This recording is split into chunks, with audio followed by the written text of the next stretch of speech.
Hello guys. So my name is Vikram. आज अपन एक ऐसे टॉपिक के बारे में बात करेंगे जो कि आपके एनटीपीसी के लिए बहुत ही इम्पोर्टेंट है। हम कुछ ऐसे क्वेश्चंस के बारे में बात करेंगे जो प्रीवियस ईयर में भी आए हुए हैं और अभी जो आपके एग्जाम चल रहे हैं ना, उसमें भी बहुत ही इम्पोर्टेंट है।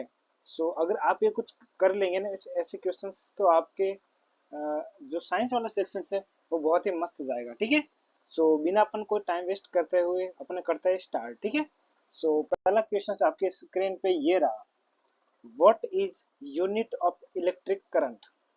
यानी जो विद्युत धारा होती है ना, उसको अपन किस में मापते हैं, उसका मात्रा क्या होता है? ठीक है। आपका पहला ऑप्शन है वोल्ट, ओम, एम्पियर या फिर कूलम। ठीक है। इनमें से कौन सा ऑप्शन है? ठीक है। और आप भी अपने साथ प्रैक्टिस करते रहना, और जो लास्ट में ना कमेंट सेक्शन में बताना कि आपके कितने क्वेश्चंस राइट आ रहे हैं और कितने रॉन्ग हो रहे हैं। ठीक है। पहले क्वेश्चंस का आंसर आपके स्क्रीन पे ये रहा। कौन सा है? एम्पियर। जो इलेक्ट्रिक करंट है ना, हम उसको एम्पियर में मापते हैं। यानी डायरेक्ट क्वेश्चन डायरेक्ट यही आता है कि विद्युत धारा का मात्रा क्या होता है, यानी यूनिट ऑफ इलेक्ट्रिक करंट। ठीक है। तो एम्पियर तो हो गया इलेक्ट्रिक करंट का। ठीक है। तो वोल्ट किसका मात्रक होता है? तो जो वोल्ट होता है ना, ये वोल्ट किसका होता है? विभवांतर या फिर वोल्टेज कहते हैं इंग्लिश में, उसका होता है। ठीक है। और ओम किसका होता है? प्रतिरोध यानी रेजिस्टेंस का। ठीक है। और एम्पियर अपन को पता है इलेक्ट्रिक करंट यानी विद्युत धारा का। और जो कूलम है वो किसका होता है? ये होता है आवेश यानी चार्ज। समझ में आया ना? चारों का किसका किसका यूनिट है। तो अब किसमें किसी का भी पूछ लेना इसमें से, आप बताना। प्रतिरोध का पूछेगा तो ओम बता देना, वोल्टेज का पूछे तो वोल्ट बता देना, और चार्ज का पूछे तो कूलम बता देना। ठीक है। नेक्स्ट क्वेश्चन की तरफ बढ़ते हैं। ठीक है। नेक्स्ट क्वेश्चन क्या कहता है? Which mirror is used by dentist to see large images of teeth? यानी जो आपके अंदर जो दांत होता है ना, जब डेंटिस्ट है अपन दांत का इलाज करते हैं ना, तो इसमें से कौन सा मिरर, कौन सा दर्पण का उपयोग करते हैं ताकि जो आपका दांत है ना, उसकी जो इमेज है ना वो बड़ी दिखाई दे, ताकि वो जो भी डेंटिस्ट यूज करे ना इंस्ट्रूमेंट, अच्छे से यूज कर सके। ठीक है। ताकि वो अगर बड़ी साइज दिखा देगी ना, तो अच्छे से ट्रीटमेंट कर सकता है। ठीक है। तो इनमें से कौन सा है वो मिरर? पहला ऑप्शन है कॉनकेव मिरर यानी अवतल दर्पण, या फिर कॉनकेव कॉन्वेक्स मिरर, या उत्तल दर्पण, प्लेन मिरर, समतल दर्पण, या फिर सिलेंड्रिकल मिरर। इनमें से कौन सा मिरर है जो डेंटिस्ट यूज करता है? बताओ, दिमाग लगाओ भाई। कौन सा? फिर मैं बताता हूँ। ठीक है। तो आप यहाँ पे पोज करके अपना आंसर कमेंट कर देना। ठीक है। इसका जो करेक्ट आंसर है कौन सा है? Concave mirror. कौन सा मिरर है? कॉनकेव मिरर, जिसको हिंदी में कहते हैं अवतल दर्पण। ठीक है। इस मिरर का क्यों यूज करते हैं? क्योंकि देखो, जो आपके दांत होता है ना, उस दांत की इमेज को बड़ा करके दिखाने में इसलिए इसका यूज करते हैं। ठीक है। ये इस तरह का दिखाई देता है, ये जो देख रहे हो ना आप, ये छोटा सा इस तरह का, इसे कहते हैं अवतल दर्पण यानी कॉनकेव मिरर। ये देखो आप, जो दांत की इमेज को कितना बड़ा करके दिखा रहा है, ताकि डेंटिस्ट अच्छे से इसका ट्रीटमेंट कर सके। ठीक है। तो कौन सा मिरर यूज करते हैं? अवतल दर्पण। दिमाग में बिठा दो। ठीक है। नेक्स्ट क्वेश्चन की तरफ चलते हैं। यूनिवर्सल डोनर ब्लड ग्रुप कौन सा है इनमें से? ठीक है। Universal donor group, blood group का मतलब होता है कि वह ब्लड ग्रुप जो अदर जितने भी ब्लड ग्रुप है उसको खून दे सकता है। यानी वो पेशेंट दूसरों को, पेशेंट को खून दे सकता है। पेशेंट नहीं, या फिर कोई भी जिससे जिसको रिक्वायरमेंट आता है ना ब्लड की, उसको दे सकता है। ठीक है। क्या ब्लड? तो वो कौन सा है जो यूनिवर्सल डोनर है? ठीक है। तो इसका जो करेक्ट आंसर होगा कौन सा होगा? डी ऑप्शन, दैट इज ओ। ओ क्या है? ये एक यूनिवर्सल डोनर है, यानी जो ओ ब्लड ग्रुप होता है ना, कौन सा ओ ब्लड ग्रुप होता है, ये ए को भी दे सकता है, ए बी वाले को भी दे सकता है, और बी को भी दे सकता है। यानी ये सबको ब्लड ग्रुप दे सकता है, लेकिन ओ को सिर्फ वो खुद ही दे सकता है, बाकी कोई इसको नहीं दे सकता। समझ में आया? और अगर आप बात करें डोनर तो ये हो गया, लेकिन यूनिवर्सल रेसिपिएंट कौन सा होता है? रेसिपिएंट, रेसिपिएंट का मीन्स होता है जो हर एक का ब्लड ग्रुप ले सकता है। यानी अगर कोई व्यक्ति है जिसका ब्लड ग्रुप ए बी है, तो वो किसी का भी ब्लड ग्रुप से अपना मतलब किसी का भी पेशेंट जिसका कोई भी ब्लड ग्रुप हो, उससे वो खून ले सकता है। ठीक है। तो इसे कहते हैं रेसिपिएंट। ठीक है। तो कौन सा है? ए बी है, तो ए बी ए से भी ले सकता है, बी से भी ले सकता है, ओ से भी ले सकता है, और ए बी तो ए बी से तो ले ही सकता है। ठीक है। और डोनर कौन सा है? ओ, जो सिर्फ वो खुद से ही खुद दे सकता है, लेकिन वो सब इन सबको दे सकता है। ठीक है। तो इम्पोर्टेंट है, डोनर भी पूछ सकता है या फिर ये रेसिपिएंट भी पूछ सकता है। तो इम्पोर्टेंट नोट कर लो, ये ऐसा क्वेश्चन है। ठीक है। नेक्स्ट क्वेश्चन क्या कहता है? कि which vitamin is also known as sunshine vitamin. क्या कहते हैं? सनशाइन विटामिन के रूप में किसे जाना जाता है? ठीक है, सनशाइन विटामिन यानी नॉर्मल भाषा में जैसे कहते हैं धूप का विटामिन, सूरज का विटामिन कहते हैं। ठीक है, तो इसमें से कौन सा विटामिन है बताओ? विटामिन ए, विटामिन B12 या फिर विटामिन सी या फिर विटामिन डी? कौन सा विटामिन इसमें से जिसे सनशाइन विटामिन के रूप में जाना जाता है? बताओ। सो करेक्ट आंसर क्या होगा बताते हैं अभी आपको। D options. क्या? Vitamin D. विटामिन डी को ही सनशाइन विटामिन कहते हैं, धूप का विटामिन। ठीक है, सो आप ये जो नीचे कुछ दे रखे हैं ना विटामिन, तो ये तो है विटामिन के नाम और उनके रेस्पेक्टिव उन विटामिन की अगर कमी हो जाती है ना आपके अंदर, तो कौन कौन सी बीमारी होती है उसके नाम दे रखा है। ठीक है, तो विटामिन ए है, अगर विटामिन ए की कमी से कौन सी बीमारी होती है? Night blindness. कौन सी होती है? Night blindness. हिंदी में कहता है रतौंधी। कौन सी होती है? Night blindness. ठीक है, और विटामिन B1 की कमी से कौन सी बीमारी होती है? तो ये होती है बेरी बेरी। क्या होती है? Berry berry. एग्जाम में कैसे क्वेश्चन डायरेक्ट पूछा जाता है कि विटामिन ए की कमी से कौन सी बीमारी होती है? तो नाइट ब्लाइंडनेस। ठीक है, यानी रतौंधी रोग। विटामिन बी की वजह से कौन सी होती है? तो बेरी बेरी। ठीक है, वैसे ही विटामिन बी ट्वेल्व की वजह से क्या होती है? एनीमिया। एनीमिया में क्या होता है कि जो आपके ब्लड में होता है ना, जो हीमोग्लोबिन की मात्रा होती है ना, वो कम हो जाती है। क्या हो जाती है? हीमोग्लोबिन की मात्रा कम हो जाती है। ठीक है, और विटामिन सी की वजह से कौन सी बीमारी होती है? स्कर्वी। कौन सी होती है? स्कर्वी। ये याद रखना, इनमें से एक नए क्वेश्चन तो 101% है, ये समझ लो आप। विटामिन सी की वजह से कौन सा होता है? स्कर्वी। ठीक है, वैसा ही विटामिन डी है, उसकी वजह से कौन सी डिजीज होती है? ये होती है रिकेट्स। कौन सी होती है? रिकेट्स। वैसे ही विटामिन के की वजह से कौन सी बीमारी होती है? बीमारी कह सकते हो, या फिर क्या होता है इसमें? ब्लीडिंग होती है, यानी क्लोटिंग डिफेक्ट। यानी जैसे आपको छोटी सी भी खरोच आ जाती है ना, तो आपकी स्किन से ब्लड बहुत ही तेजी से बहने लगता है। ठीक है, यानी जो रक्त का धब्बा होता है ना, क्लोटिंग होती है ना, वो बहुत ही कम होती है। वो किसकी वजह से होती है? विटामिन के की कमी की वजह से होता है। अगर विटामिन के आप में अच्छा खासा है ना, तो आपकी क्लोटिंग बहुत तेजी से हो जाएगी। लेकिन अगर विटामिन के की कमी है ना, तो रक्त का जो धब्बा होता है ना, वही क्लोटिंग धीरे हो जाता है। ठीक है, तो नेक्स्ट क्वेश्चन की तरफ बढ़ता है। Which blood vessel carries blood towards the heart? यानी इनमें से कौन सी वाहिका है जो खून को हार्ट की तरफ ले जाती है? किसकी तरफ ले जाती है? हार्ट की तरफ। आर्टरी, जिसको हिंदी में कहते हैं धमनी। वेन, जिसको हिंदी में कहते हैं शिरा। कैपिलरी, या फिर एओर्टा। क्या होता है? ऑर्टा। कौन सी है इसमें से बताओ? सो इसका करेक्ट आंसर कौन सा होगा? वेन, यानी शिरा। शिरा क्या करती है कि जो ब्लड होती है वो हार्ट की तरफ ले जाती है, और हार्ट से दूर कौन से ले जाएगी? बिल्कुल इसका उल्टा। कौन सी? आर्टरी, यानी धमनी। ठीक है, तो ये भी क्वेश्चन इंपॉर्टेंट याद रखना। जो वीरा होती है, याद रखना, जो शीरा होती है ना, शीरा के अंदर कौन सा ब्लड बहता है? तो ये भी याद रखना। ठीक है, तो अपन which blood vessels carries blood away from the heart अभी पढ़ लिया। हार्ट से दूर कौन ले जाती है? हार्ट की तरफ तो ले जाती है वीन, और हार्ट से दूर, वीन यानी शीरा, और हार्ट से दूर की तरफ कौन ले जाती है? तो कौन से ले जाएगी? अभी हमने पढ़ा कौन से? ये आर्टरी। क्या ले जाएगी?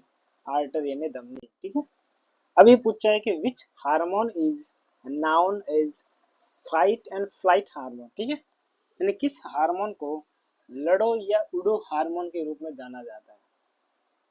ठीक है, और इसका एक और भी नाम है इमरजेंसी हार्मोन।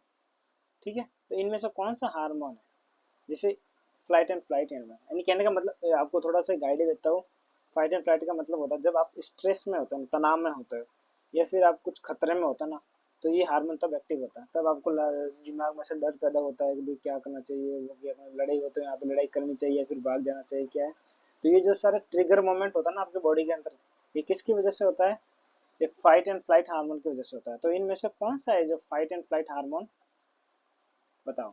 तो पहला है इंसुलिन हार्मोन को कहते हैं, या फिर एड्रेनालिन हार्मोन को कहते हैं, या फिर थायरोक्सिन हार्मोन को कहते हैं, यानी थायरोक्सिन हार्मोन को, या फिर एस्ट्रोजन। इनमें से कौन सा हार्मोन जिसको फाइट एंड फ्लाइट? बहुत यानी वेरी वेरी इंपॉर्टेंट, ये मान लो बहुत ही ज्यादा इंपॉर्टेंट है ये क्वेश्चन। ठीक है, तो इसका करेक्ट आंसर क्या हो जाएगा अपने पास? Adrenal hormone. ठीक है, एड्रेनल हार्मोन को ही फाइट एंड फ्लाइट हार्मोन कहते हैं। ये कहाँ पे, जैसे ये कहाँ से रिलेटेड होता है? जो एड्रेनल ग्लैंड होती है ना, यानी अंदर सावित ग्रंथि होती है ना, वहां से निकलेगी। अपनी जो किडनी होती है ना, किडनी, इसके जस्ट ऊपर होता है एड्रेनल। ठीक है, इतना से याद रखो। अभी कुछ इंपॉर्टेंट हार्मोन है और उनसे रिलेटेड ग्लैंड है, यानी कौन सी ग्लैंड? ग्लैंड का हिंदी में कहते हैं ग्रंथि, यानी कौन सी ग्रंथि कौन सा हार्मोन रिलीज करती है और उनके मेनली क्या क्या फंक्शन होते हैं ये अपन पढ़ेंगे, ठीक है। तो पहला हार्मोन है इंसुलिन। इंसुलिन हार्मोन कौन सी ग्लैंड यानी कौन सी ग्रंथि रिलीज करती है, तो ये पेनेक्रीज। कौन सी करती है? पेनेक्रीज रिलीज करती है कौन सी? इंसुलिन हार्मोन को, ठीक है। और इसका जो इंसुलिन हार्मोन का मेनली काम क्या होता है अपने बॉडी के अंदर, ठीक है। तो ये क्या करता है अपने बॉडी के अंदर जो शुगर लेवल होता है ना, ब्लड के अंदर जो शुगर लेवल होता है ना, ग्लूकोज की जो मात्रा होती है ना, शुगर लेवल, उसको कम करता है, ठीक है। तो जैसे कहते हैं ना कि इस बंदे को शुगर है, तो उसको इंसुलिन के क्या करते हैं, इंसुलिन के सुई वगैरह ना इंजेक्शन दिए जाते हैं। तो इसमें इंसुलिन क्या करता है कि जो अपने बॉडी के अंदर जो शुगर लेवल है ना, उसको क्या करता है, कम करता है, ठीक है। तो नेचुरल भी होता है और अब बाहर से इंजेक्शन लगा के ठोक जाता है। तो इंसुलिन हार्मोन कौन रिलीज करता था? पेनिक्रिस। ये इंपॉर्टेंट याद है, ठीक है। अभी हमने पढ़ाई है एड्रिनल हार्मोन, जिसे फाइट एंड फ्लाइट हार्मोन कहता है, ये कौन रिलीज करता है? तो एड्रिनल ग्लैंड करती है। कौन सी? एड्रिनल ग्लैंड, याद रखना। और इसका मेन काम क्या भी देख लिया अपने, फाइट एंड फ्लाइट रेस्पॉन्स करता है, जब आप टेंशन में रहते हैं तब ये काम करता है, ठीक है। और थर्ड हार्मोन है थायरोक्सिन हार्मोन। तो थायरोक्सिन हार्मोन कौन सी ग्रंथि रिलीज करती है, कौन सी ग्लैंड रिलीज करती है? तो ये थायराइड। थायराइड कौन रहती है? यहाँ पे जो गला होता है ना, गला यहाँ पे थायराइड, ठीक है। तो थायरोक्सिन हार्मोन रिलीज करती है, ठीक है। और इसका जो काम क्या रहता है, ये कंट्रोल मेटाबॉलिज्म, जो अपना मेटाबॉलिज्म होता है ना, उसको पूरी प्रोसेस को कंट्रोल करता है थायरोक्सिन हार्मोन, ठीक है। और सबसे लास्ट हार्मोन है एस्ट्रोजन। क्या नाम है? एस्ट्रोजन। एस्ट्रोजन कौन से ग्लैंड करते थे? बिल्कुल ओवरी। और एस्ट्रोजन का मेनली क्या है? तो ये फीमेल रिप्रोडक्टिव डेवलपमेंट, यानी कौन सा? फीमेल में काम, एक फीमेल का जो रिप्रोडक्टिव डेवलपमेंट है उसमें इंपॉर्टेंट प्ले रोल करता है एस्ट्रोजन, ठीक है। ये मेनली फीमेल में पाया जाता है, ठीक है। फीमेल के रिप्रोडक्टिव सिस्टम को करता है। और मेल के अंदर कौन सा पाया जाता है? टेस्टोस्टेरोन, ठीक है। ओके, सो नेक्स्ट क्वेश्चन की तरफ बढ़ते हैं। नेक्स्ट क्वेश्चन क्या कहता है? Deficiency of iron leads to which disease. लोहे की कमी से कौन सा रोग होता है, ठीक है।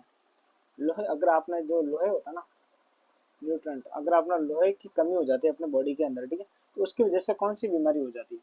स्कर्वी, रिकेट्स, एनीमिया, या फिर गोइटर यानी गैंग्रो। बताओ। स्कर्वी तो आपने नाम सुना होगा, किसकी वजह से होती है? तो ये विटामिन सी की वजह से होती है, ठीक है। रिकेट्स विटामिन कौन सी? डी की वजह से, जिसे दूध का विटामिन कहता है, सनशाइन विटामिन। एनीमिया, एनीमिया किससे होता है? विटामिन बी 12 की वजह से, अभी हमने पढ़ लिया, ठीक है। तो इसमें और लास्ट का गोइटर यानी गेंगा। और गेंगा किसकी वजह से होता है? तो ये होता है आयोडीन की कमी से। किसकी वजह से? आयोडीन की कमी से। तो इसका जो अपने आयरन की कमी से जो बीमारी होती है उसे कहते हैं एनीमिया। क्या कहता है? एनीमिया। इसमें क्या होता है कि इट रिड्यूस, जो हीमोग्लोबिन अपने ब्लड के अंदर जो हीमोग्लोबिन की मात्रा है उसको कम करता है, ठीक है। ठीक है, और ये होता है, इसकी वजह से एनीमिया होती है आयरन की कमी से। या फिर आयरन, अगर अपन को बता आयरन किससे मिलेगा, तो बी 12 से ही आयरन मिलेगा, ठीक है। बी 12 को या आयरन को ऐसे मतलब एक दूसरे का संपाति, ऐसे समझ लो, ठीक है। और अगर आप बात करें ना गोइटर, जिसे कहते हैं गेंगा, तो ये गेंगा किससे होता है? तो ये आयोडीन की कमी से। अगर आपको शरीर में पूछे ना कि डिफिशियंसी ऑफ आयरन, तो एनीमिया होगी। लेकिन अगर डिफिशियंसी ऑफ आयोडीन यानी नमक, जो आयोडीन नहीं होता ना, अपन आयोडीन खाते हैं, अगर उसकी कमी से कौन सी बीमारी आती है, तो वो होता है गोइटर, ठीक है। ठीक है, अब नेक्स्ट क्वेश्चन की तरफ बढ़ते हैं। Which pigment gives green colour to plants. जो पौधे होता है ना, पौधे के अंदर जो पत्तियां होती है ना, वो हरी होती है ना, उसका कारण क्या है? वो हरी क्यों होती है? और दूसरी भी तो हो सकती है ना, हरी होने के पीछे का क्या कारण है? इसमें से कौन सा ऐसा पिगमेंट है जिसकी वजह से वो हरी होती है? हीमोग्लोबिन, क्लोरोफिल, मेलानिन, या फिर जेंथोफिल। किसकी वजह से होती है? बताओ भाई। और लास्ट में जरूर बताना आपके कितने क्वेश्चंस करेक्ट हो। और बहुत ही इंपॉर्टेंट क्वेश्चन है, जो भी दे रहा है ना, मैंने सोच समझ कर लिए है, ठीक है। तो इसका जो नेक्स्ट आंसर है क्लोरोफिल। कौन सा है? क्लोरोफिल, ठीक है। नेक्स्ट क्वेश्चन की तरफ बढ़ता है। Which organ filters blood in the human body. अपने बॉडी के अंदर वो कौन सा ऑर्गन है जो अपना खून होता है ना उसको साफ करता है? क्या करता है? छानता है, यानी ये देख, मानव शरीर में कौन सा अंग रक्त को छानता है, यानी फिल्टर का काम करता है, ठीक है। उसमें से जो भी लाइक अनवांटेड मटेरियल होता है या अवशिष्ट पदार्थ होता है ना, उसको छानता है। उसका काम कौन सा करता है अपनी बॉडी के अंदर? हार्ट, लीवर, किडनी, या फिर लंग्स, यानी हृदय, यकृत, गुर्दा या फेफड़ा, इनमें से कौन सा है जो अपने अंदर ब्लड को फिल्टर करता है? बताओ कौन कर सकता है भाई अपने बंद करना? ये है किडनी। कौन सी? गुर्दा। जो गुर्दा होता है ना, गुर्दा का मेनली काम क्या करता है? जो ब्लड के अंदर जो वेस्ट होता है ना, वेस्ट अपशिष्ट पदार्थ, और जो ज़्यादा वाटर होता है ना उसको एक्सेस कर लो, ठीक है, रिमूव कर देता है वेस्ट को। कहने का मतलब ये नॉर्मल सा 21 सा अगर शरीर में कि कौन सा जो रक्त को छानता है, बस इतना से आदमी की density. Next, what is the pH value of pure water. और ये तो इंपॉर्टेंट क्वेश्चन है भाई, बहुत बार पूछे गए। शुद्ध जल होता ना, शुद्ध जल का पीएच मान कितना होता है, शुद्ध जल का पीएच मान कितना होता है, ठीक है। पीएच मान ये बताता है कि भाई कोई भी जो पदार्थ है, ठीक है, वो अम्लीय है या फिर क्षारीय है, कौन सा है, अम्लीय है या फिर क्षारीय है, ठीक है। इस बारे में बताते हैं, एसिडिक है या फिर बेसिक है, ठीक है। तो शुद्ध जल का पीएच मान कितना होता है भाई, 5 या फिर 7 या फिर 9 या फिर 14, कौन सा आता है बताओ। इसका करेक्ट आंसर क्या है, 7। इट इज न्यूट्रल, मतलब ये तो ना तो अम्लीय होता है ना क्षारीय होता है, कौन सा होता है, उदासीन होता है, ठीक है। ये होता है इसका पीएच मान, इंपॉर्टेंट है, मोस्ट मोस्ट इंपॉर्टेंट, ठीक है। सो अभी हम थोड़ा पीएच के बारे में बता देता हूँ, पीएच स्केल होती क्या चीज़ है, ठीक है। तो पीएच स्केल ये यहाँ से 0 से लगाकर 14 तक इस पे वैल्यू आती है, और डिफरेंट डिफरेंट कलर है, ठीक है, ठीक है, डिफरेंट डिफरेंट कलर होता है इस पे, ठीक है।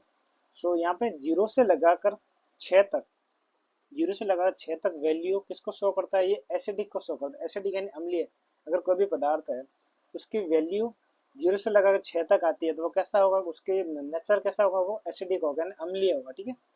और 7 क्या है, न्यूट्रल, यानी ना तो वो अम्लीय है या ना क्षारीय है, ठीक है। अगर वो 8 से 14 के तक आता है, 8 से लगाकर 14 तक उसकी वैल्यू आती है, तो वो कैसा कैसा होगा, बेसिक होगा यानी अल्काइन होगा, कैसा होगा, क्षारीय होगा।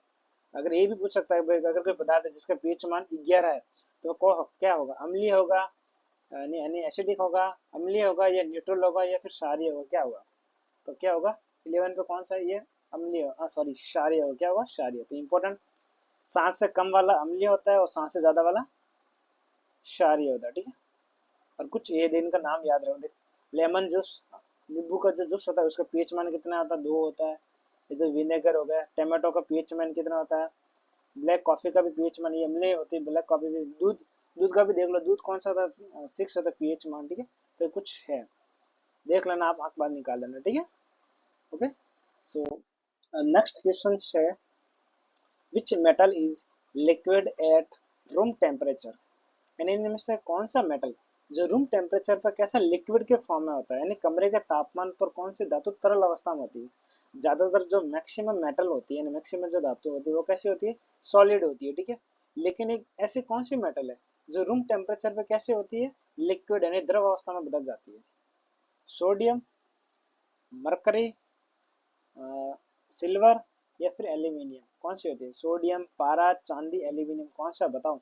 बहुत इंपॉर्टेंट है, बहुत बार क्वेश्चन रेलवे के एग्जाम में या फिर एसएससी के एग्जाम बहुत बार क्वेश्चन पूछा गया, ये रिपीटेड, ये मान लो इंपॉर्टेंट, मोस्ट मोस्ट।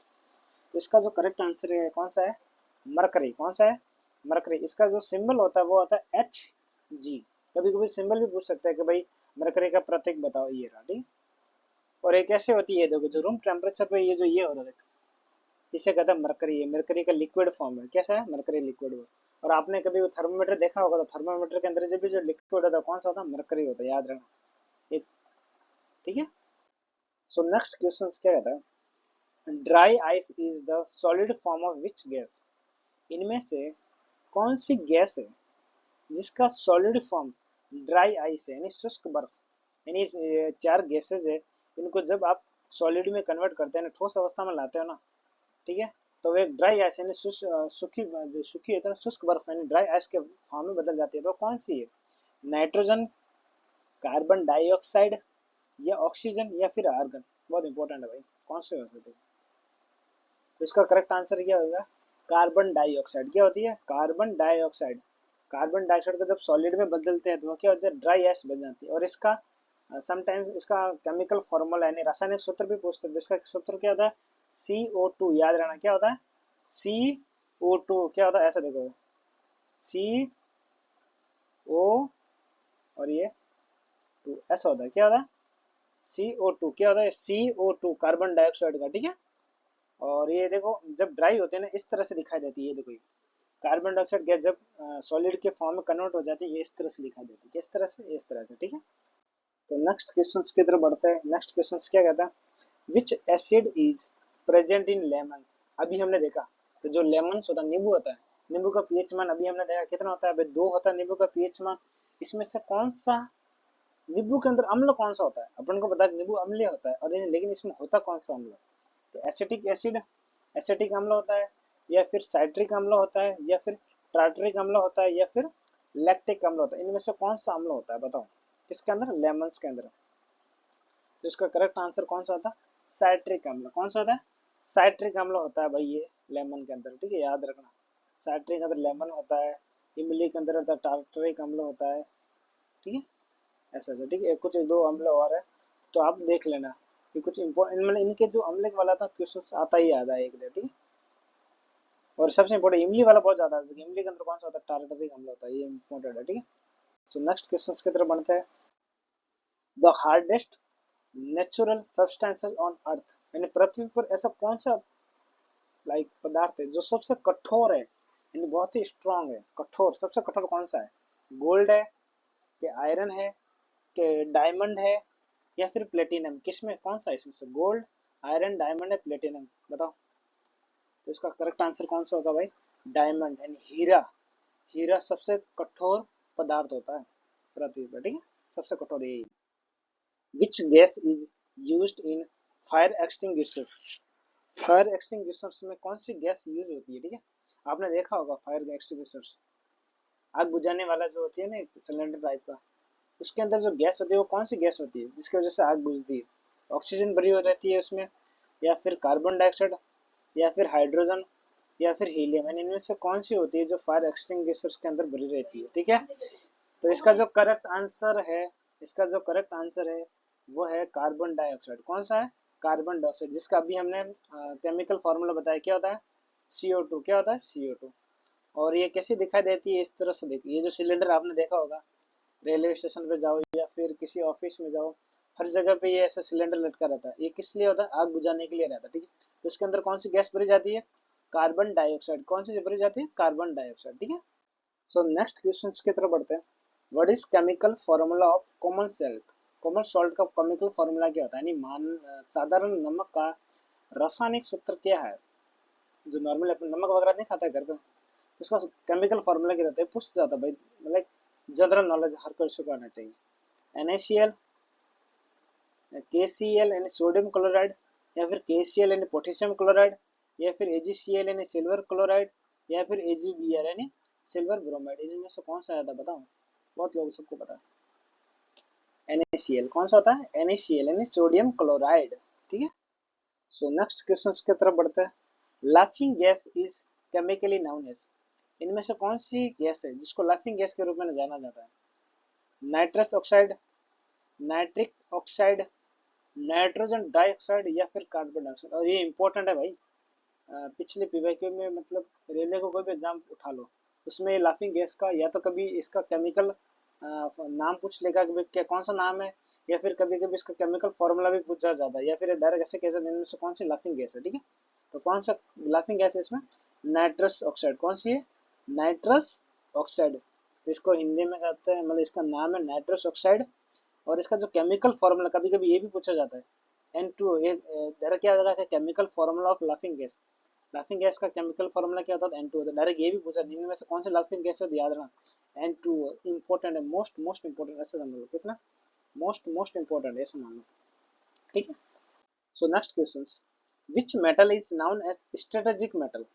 यानी इनमें से कौन सा जो धातु स्ट्रेटेजिक मेटल है, यानी बहुत ही, मतलब बहुत ही जरूरत है, बहुत ही जरूरी है, मतलब कौन सा? गोल्ड है, टाइटेनियम है, या फिर कॉपर है, या फिर सिल्वर? इनमें से कौन सा है जो बहुत ही, मतलब इंपॉर्टेंट है, रणनीतिक धातु यानी स्ट्रेटेजिक, बहुत ही तगड़ा, जो डिफेंस में, डिफेंस होगी या फिर एरोस्पेस होगी, मतलब बहुत जगह पे यूज होता है, ठीक है। तो ये सबसे इंपॉर्टेंट धातु कौन सा? टाइटेनियम, सॉरी क्या नाम है? टाइटेनियम। ये इंपॉर्टेंट मेटल होता है, इनका एरोस्पेस में भी यूज करता है, डिफेंस में, इसलिए इसका बहुत ही ज्यादा वैल्यू है, ठीक है, स्ट्रेटेजिक वैल्यू कहते हैं इसको, ठीक है। Next question, sound travels fastest in which medium? यानी ध्वनि किस माध्यम में सबसे तेज गति करती है? सुना तो होगा ना भाई। और ऐसे क्वेश्चन भाई पूछते हैं भाई, दबा दबा के पूछते थे, ठीक है। तो कौन सी, मतलब ऐसी मीडियम है, यानी कौन सी ऐसी अवस्था है, माध्यम है, जिसमें ध्वनि सबसे ज्यादा तेज ट्रेवल करती है? सॉलिड, लिक्विड यानी तरल यानी द्रव अवस्था में, गैसेस गैस अवस्था में, या फिर वैक्यूम। सबसे तेज किसमें होती है, बताओ भाई। किसमें होती है भाई सबसे तेज? सॉलिड में। किसमें होती है? सॉलिड में होती है। सॉलिड में होती है। क्यों होती है? Due to closely packed molecules. इस सॉलिड होता है ना, इसके अंदर बहुत ही मतलब अंदर जो मॉलिक्यूल होता है, अणु होता है, बहुत नजदीक नजदीक पास होते हैं इसके अंदर, इसलिए इसके अंदर साउंड फास्ट ट्रेवल करता है। जैसे एग्जांपल देखता है, ठीक है। एक अगर आपने देखा होगा, एक लोहे की घंटी ले लो, ठीक है, और एक दूसरी साइड आप एक पानी की बाल्टी ले लो, ठीक है, और ठीक है, और तीसरी तरफ आप हवा में, ठीक है। तो जब आप पत्थर को जैसे लोहे पे मारोगे, ठीक है, तो उससे कितनी आवाज करता है? वैसे ही अगर उसी पत्थर को आप पानी के अंदर फेंकोगे तो कितनी आवाज करेगा, और उसी पत्थर को जब आप हवा में फेंकोगे तब कितनी आवाज करेगा, ठीक है। तो आपने नोटिस करा होगा, जैसे अपन लोहे को पत्थर मारते हैं तो सबसे ज्यादा आवाज आती है, ठीक है। तो वही कहना चाहता, सबसे ज्यादा आवाज किससे आएगी? सॉलिड में आएगी, बिल्कुल आएगी। लिक्विड में कम आएगी, गैसेस में कम आएगी। और वैक्यूम किसे कहते हैं? वैक्यूम का मतलब होता है निर्वात, जहाँ पे ना तो हवा होती है, यानी जहाँ पे ना तो हवा भी नहीं होती है, हवा को भी पूरा अच्छे से निकाल जाता है, उसे कहते हैं वैक्यूम कहते हैं, ठीक है। समझ में आया? तो सबसे फास्ट कहाँ पे होती है? और वैसे अगर अपन उल्टा कहें कि जो लाइट होती है, लाइट की सबसे ज्यादा, लाइट यानी जो प्रकाश होता है उसकी गति सबसे ज्यादा तेज किसमें होती है? इसमें उल्टा होता है। किसमें होती है? निर्वात में। क्योंकि जो प्रकाश होता है ना, उसको किसी भी माध्यम की आवश्यकता नहीं होती, यानी वो बिना माध्यम के ही ट्रेवल करता है, ठीक है। लेकिन जब साउंड के लिए माध्यम की आवश्यकता जरूर होती है, ठीक है। यानी आप जब लोहे को मारोगे तभी तो आवाज आएगी ना, हवा में मारोगे तो कहाँ आवाज आएगी, ठीक है। तो इतना इंपॉर्टेंट है। एक ये भी पूछ सकता है भाई कि दोनों के लिए माध्यम की आवश्यकता होती है कि नहीं होती, तो होती है, याद रखना, ठीक है। Next, near sightedness is also known as, यानी निकट दृष्टि दोष को और किस नाम से जाना जाता है? बहुत इंपॉर्टेंट है भाई, मतलब मोस्ट मोस्ट इंपॉर्टेंट। निकट दृष्टि दोष को और किस नाम से जाना जाता है, पूछ सकता है भाई। मायोपिया, हाइपरमेट्रोपिया, प्रेस बायोपिया, या फिर एस्टिग्मेटिज्म। इनमें से कौन सा है जिससे निकट दृष्टि दोष? और आपको बता दो, निकट दृष्टि दोष में क्या होता है कि आपको निकट की वस्तु तो अच्छे से दिखाई देती है, लेकिन जो दूर की वस्तु होती है ना, वो आपको धुंधली धुंधली ने अच्छे से दिखाई नहीं देती, इसे कहते हैं निकट दृष्टि दोष, ठीक है। तो उसका जो नाम क्या है, दूसरा नाम क्या है? इसका नाम है मायोपिया। क्या नाम है? मायोपिया। और उसके इलाज के लिए कौन सा अपन लेंस लगाते हैं? जो लेंस यूज करते हैं ना चश्मे में, कौन सा लेंस यूज करते हैं? तो ये कौन सा यूज करता है? Concave lens. अपने पहले ही पढ़ा है, कॉनकेव को क्या कहता है?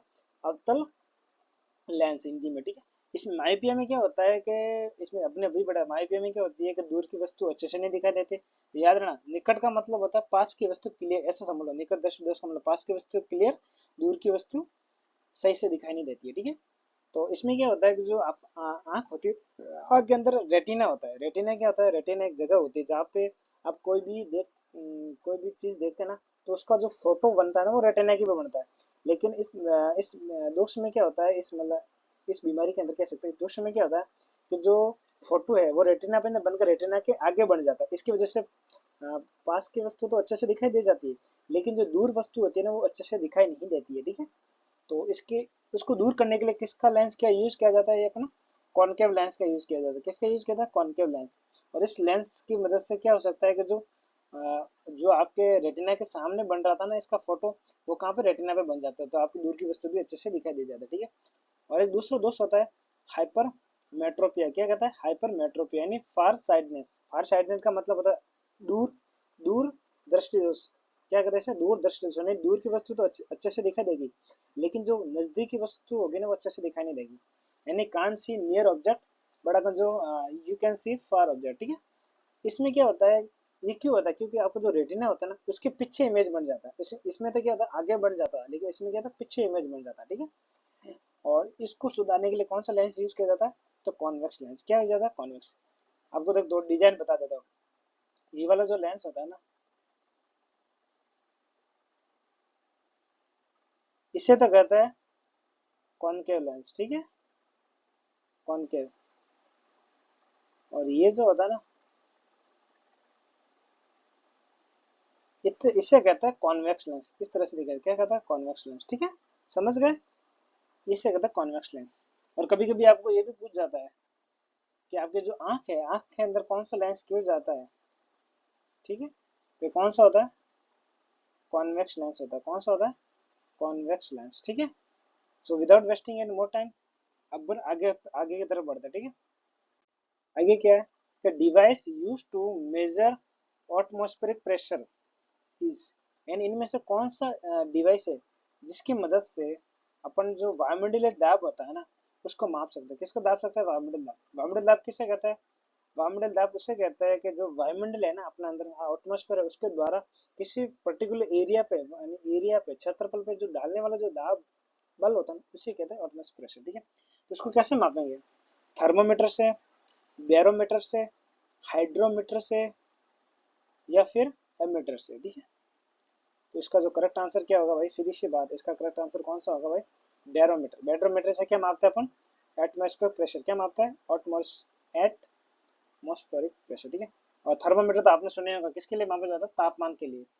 और एमीटर किसके लिए किया जाता है? करंट नाप, करंट विद्युत धारा बहती है ना किसी सर्किट के अंदर, उसके लिए एमीटर का यूज किया जाता है। ठीक है, next, what is the sound produced by closing of heart walls, यानी हृदय वॉल, अपना जो हार्ट होता है, हार्ट के अंदर वॉल्व होता है, हृदय वॉल के बंद ओपन होने की वजह से एक ध्वनि निकलती है।